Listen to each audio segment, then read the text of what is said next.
안녕하세요. 책이 읽고 싶어지는 랜선 책방 유료 책방의 저는 용도사입니다.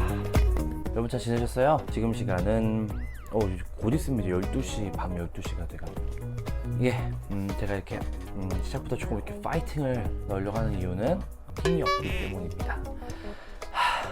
여러분 어떻게 잘 지내고 계신지 모르겠습니다만 저는 좀 쉽지 않네요. 계속 이제 코로나 4단계가 연장되고 있어서 그래도 오늘은 늦은 시간이지만 힘을 내서 이렇게 영상을 좀 촬영하려고 합니다. 네, 오늘은 이렇게 질문을 좀 남기시는 경우가 있어요, 댓글로. 그 중에서 몇 가지를 가지고 질문에 답을 해드리면서 여러분들과 소통하는 시간을 가지려고 합니다. 이 영상의 댓글로도 또 아무 질문 남겨주시면 또 괜찮은 질문 골라서 또 영상으로 한번 만들어 보도록 하겠습니다. 지난 5월, 그러니까 지난 봄경에 인스타그램 원진20으로 활동하시는 분께서 이렇게 메시지를 남겨주셨었어요. 오신공님 보고 이로책방을 알게 된 구독자인데요. 오늘의 신학 공부 다름이 아니라 이로책방님의 책 리뷰를 보는데 너무 잘 정리하셔서 어떻게 책을 읽고 요약하고 정리하시는지 궁금해져요. 입술이 실룩실룩해지네요. 감사합니다. 혹시 나중에 알려주시거나 영상으로 찍어주실 수 있나요? 폐가 되지 않는다면요. 무슨 말씀입니까? 폐라뇨. 너무 감사하죠. 그래서 오늘은 이 원진20님께서 남기셨던 이 질문에 답을 해드리는 영상으로 한번 하겠습니다. 저는 MBTI 검사를 하면 늘 나오는 게 ENFP입니다. ENFP. 그래서 오늘은 ENFP 북튜버가 어떻게 독서를 하고 어떻게 책을 요약하고 리뷰하는지를 간단히 좀 소개해 드리려고 합니다. 근데 여기서 이제 특이점이 모든 ENFP 분이 다 그렇다는 건 아닙니다. 저는 굉장히 산만한 ENFP입니다. 저 초등학교도 아니죠. 국민학교 다닐 때는 가정통신문 이런 거 있었어요. 그날은 굉장히 두려운 날이었는데 그 가정통신문에 매학년마다 산만한 아이입니다 이런 표현이 항상 있었던 것 같아요. 그래서 저는 유일무이 저처럼 이렇게 독서를 하고 요약하고 이렇게 리뷰를 남기는 사람이 있을지 모르겠어요. 그래서 사실 이 영상을 찍기도 고민도 많이 했고, 사실 지금도 어떤 대본이나 큐시트가 사실 없습니다. 그냥 포인트만 있고. 왜냐면 제 삶이 그렇고요. 제가 책을 읽는 방식이 그렇거든요. 그래도 솔직하게 한번 이야기를 해보도록 하겠습니다. 먼저는 비법은 없다. 저도 10년 넘게 책에 파묻혀 살았던 것 같아요. 그래서 계속해서 책을 읽고, 예를 들면 어떤 한 권의 책을 리뷰한다고 하면 그 책에 연결된 꼬리에 꼬리를 무는 다양한 책들로 따지면 사실 몇십 권으로 늘어날 수 있거든요. 그런 책들을 웬만하면 다 살펴보려고 노력을 합니다. 그리고 해당 도서에 관련된 정보를 구글 신에게 맡겨서 최대한 가능한 모든 정보를 다 어쨌든 이제 모니터링 하려고 노력을 합니다. 물론 제가 학술적인 논문 같은 거 다 살펴보는 건 아니지만 최대한 보편적으로 일반 독자들에게 이 책이 어떻게 다가가는지를 좀 여러 가지 기사나 아티클이나 리뷰 같은 거를 좀 많이 살펴보는 편이고요. 그리고 나서 정독을 하죠. 하지만 저는 사실 정독을 못하는 북튜버예요. 놀라운 사실이죠. 충격적입니다. 저는 정독을 못합니다.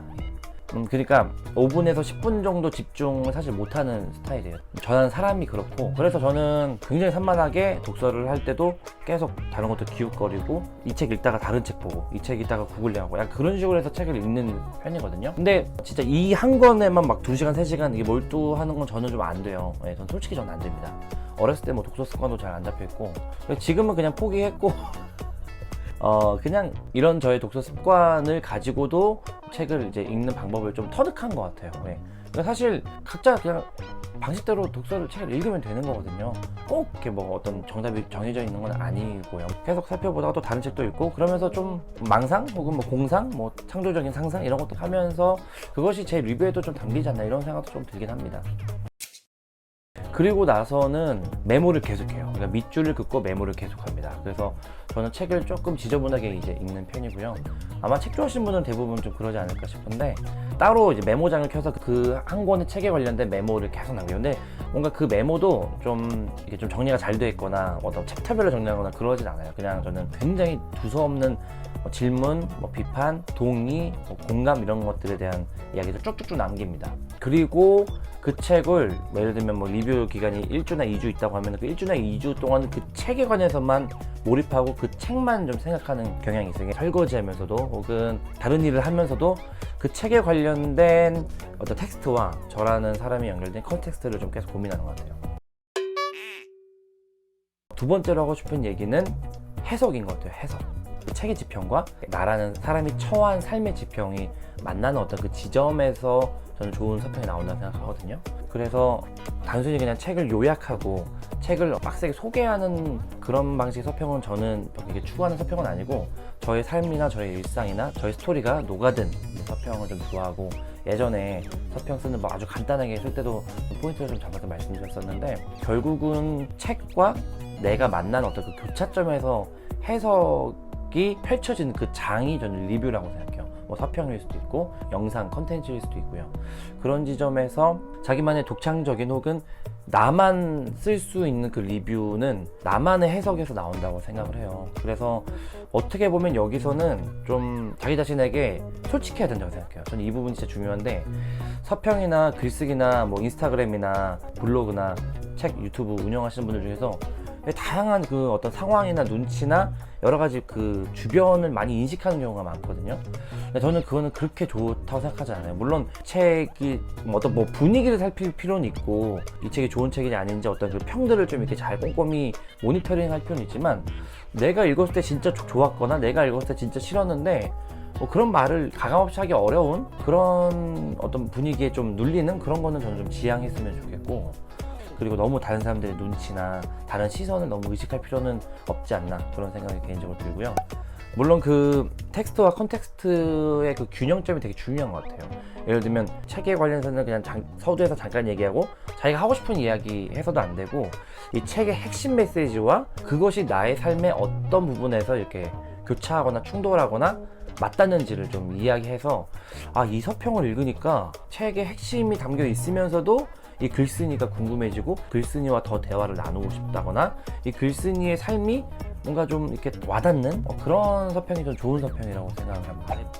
마지막으로 세 번째는 가장 쉽게 표현하기입니다. 그런 말 있잖아요. 어려운 이론이나 어려운 어떤 그 내용을 아이에게도 설명할 수 있느냐 없느냐가 굉장히 자기가 소화해냈냐 안 냈느냐를 알 수 있는 어떤 그런 기준이다, 이런 얘기도 있는데, 진짜 막 어려운 표현들, 용어들, 무슨 뭐 이즘, 뭐 여러 가지 사상들, 그런 것들은 막 덕지덕지 붙어 있는데, 그것을 이해하지 못하고 진짜 무슨 뭐 석사 이상 이런 분들만 이해할 수 있도록 쓰는 것은, 물론 그런 학술 논문의 세계에서는 그런 필요가 당연히 있고, 그런 굉장히 그 깊이 들어가는 학술 세계가 있기 때문에 또 이런 일반 세계와 서로 연결되는 부분도 분명히 있다고 생각을 하고, 그것을 부정하는 건 아니지만, 저는 또 일단 북튜버고, 그리고 서평이라는 것은 사실 모든 사람에게 열려 있는 거고 모든 독자에게 열려 있어야 하거든요.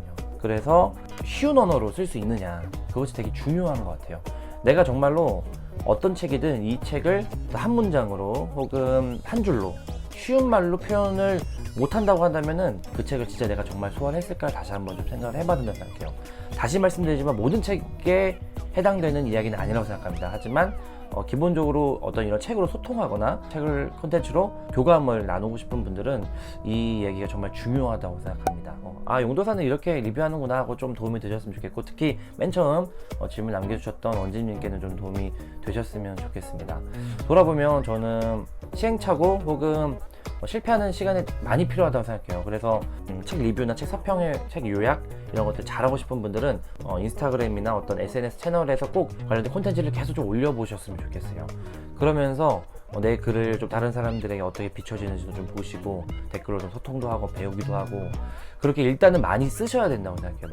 많이 써보기도 하고, 그리고 책과 매일 붙어 다니면서 그 책이랑 대화를 많이 나눠야 돼요.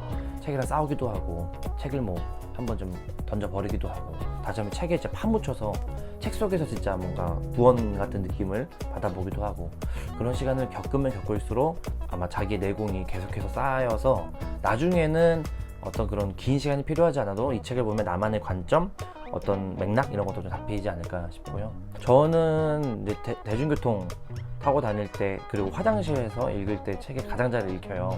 그래서 지하철에서 책 읽을 때 정거장을 놓치는 건 진짜 다반사고요. 정거장을 놓쳐서 돌아서 타서 돌아와서 다시 또 정거장 놓치는 일도 많았어요. 그 막 3번까지 정거장 놓친 경우도 진짜 많았습니다. 정말 싫어합니다, 싫어. 그래서 직장 지각한 건 뭐 비밀. 그리고 최근에 인터뷰했던 아틀라스님의 인터뷰를 했잖아요. 거기에서 중간에 그 서평 쓰는 법 강의가 있거든요. 미니 특강이. 그걸 꼭 한번 보셨으면 좋겠어요.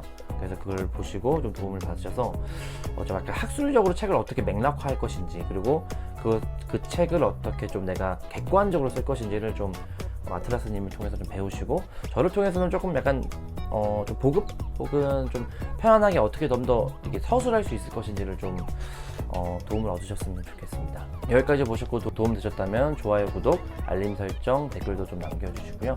예, 그러면 다음 시간에 또 다른 질문을 가지고 한번 찾아보도록 할게요. 여러분 또 다음 주 일요일에 만나요. 안녕.